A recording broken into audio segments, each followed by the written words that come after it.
Habang ang Pilipinas ay dumaraing na sa dinaranas na init, isang kontinente naman ang hindi makapaniwala sa pambihirang init ng panahon. At yan po ang Europa.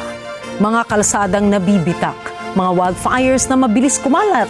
Higit pa rito, lumobo na rin ang bilang ng mga nasawi dulot ng mga heat-related illnesses. Ayon po sa mga paunang taya ng mga health authorities, umaabot na sa 1,300 ang excess deaths na naiugnay sa matinding heatwave. Yan ay sa France, Belgium at the Netherlands pa lamang.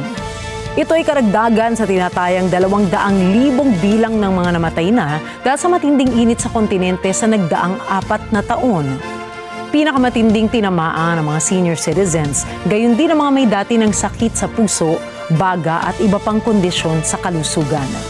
Lahat ng yan ay epekto ng tinaguri ang greatest severe heat wave ever recorded sa kasaysayan ng Europa. Pero ang tanong, bakit nga ba pinakaapektado ang Europa kumpara sa ibang bahagi ng mundo? Ayon po sa mga siyentipiko, ang Europa ang pinakamabilis uminit na kontinente sa mundo. Sa ilang bahagi ng Spain, France, Italy at Germany, umaabot sa 40 hanggang 43.8 degrees Celsius ang temperatura. Init na karaniwang nararanasan lamang sa mga desyerto. Pero taliwas sa akala ng karamihan, hindi ito basta ordinaryong tag-init lamang. Isa sa mga pangunahing dahilan ang tinatawag na heat dome. Para itong higanting takip na nakapatong sa isang rehiyon.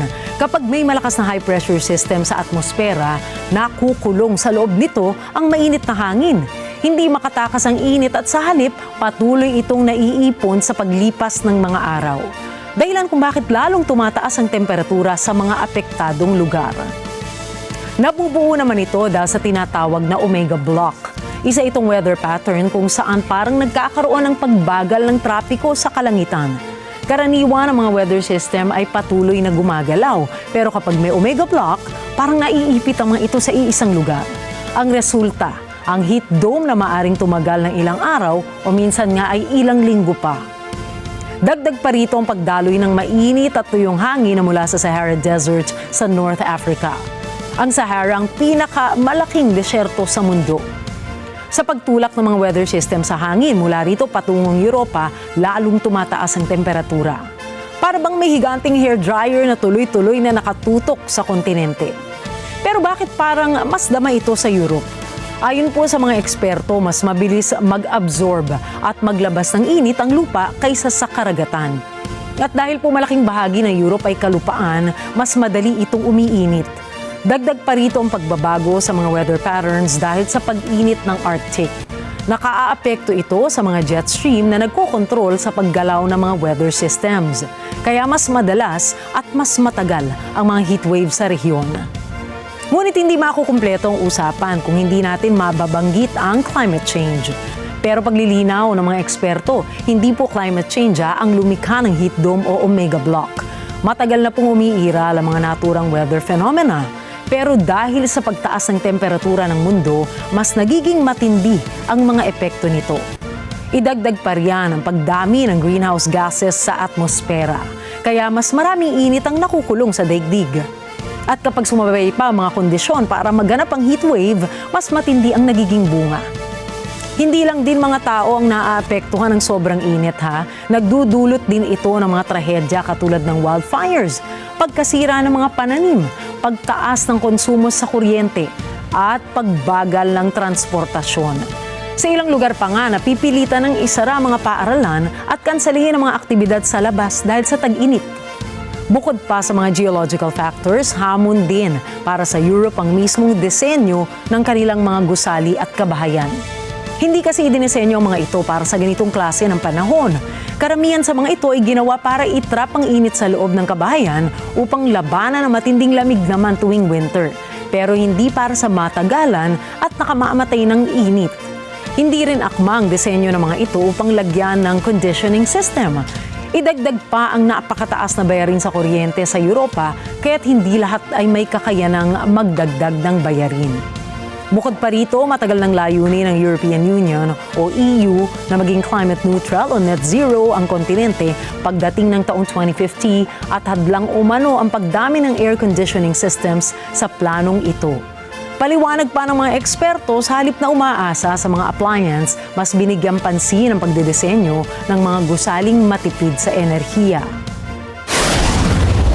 We see, in Europe in particular, about 2/3 of households can't afford, the AC improvements. About 50% of folks that are renting in the EU can't afford those, AC units and so forth. So right now, tackling this heat crisis is really a mark of functioning government. Can we keep rail systems working? Can we keep hospitals and schools open? Right now, in this summer, the question is still open, and for some communities, the answer is no. At the sort of EU-wide or system-wide level, the emphasis is absolutely not on, an air conditioning only approach. And indeed, that's not an approach that's going to be viable in the short or even the long run.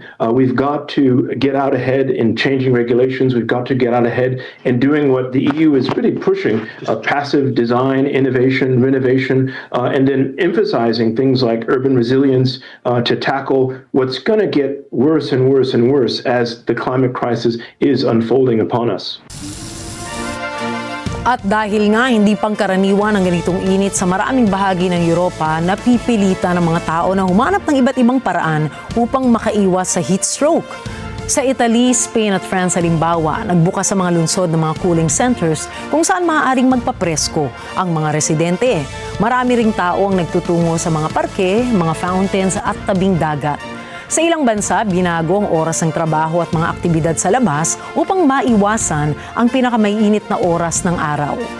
Ang iba naman ay hindi magkamayaw sa pagbili ng mga air conditioning systems, katulad na lamang sa France. Pagbukas pa lamang ng appliance store ay sige, unahan na mga residente sa pagkuha ng kani-kaniyang mga cooling fan at air conditioners. Nasira pa nga ang pintuan ng ilang tindahan dahil sa takot ng mga customer na maubusan ng stock. Lahat ng shelves ay nalimas ang mga tindang cooling system. Doble kayod tuloy ang mga manufacturers upang makasabay sa tumaas na demand para sa mga nasabing cooling systems. At habang nakararanas ang Europa ng matinding heatwave, may isa pang bagay na binabantayan ng mga siyentipiko. Ito po ang epekto ng Super El Nino. Isang fenomeno na nagdudulot ng pag-init ng tubig sa bahagi ng Pacific Ocean at nakaapekto sa panahon ng buong mundo. Binibigyang diin naman ng mga eksperto na hindi ito ang sanhi ng kasalukuyang heatwave sa Europa, pero maaari itong makadagdag pa sa mga matitinding weather event sa hinaharap kung magpapatuloy ang pag-init ng mundo. At bagamat sa Europe natuon ang mga balita ngayon, ang mensahe ay para sa buong mundo. Dahil ang mga heatwave dati bibihira, nagiging mas madalas. Ang init na dati kaya pang tiisin, nagiging bantana sa ating buhay. Kaya naman ito ay hindi lamang kwento ng isang kontinente. Isa po itong paalala kung paano patuloy na nagbabago ang klima ng mundo at kung paano ang mga epekto nito ay maaring maranasan nating lahat.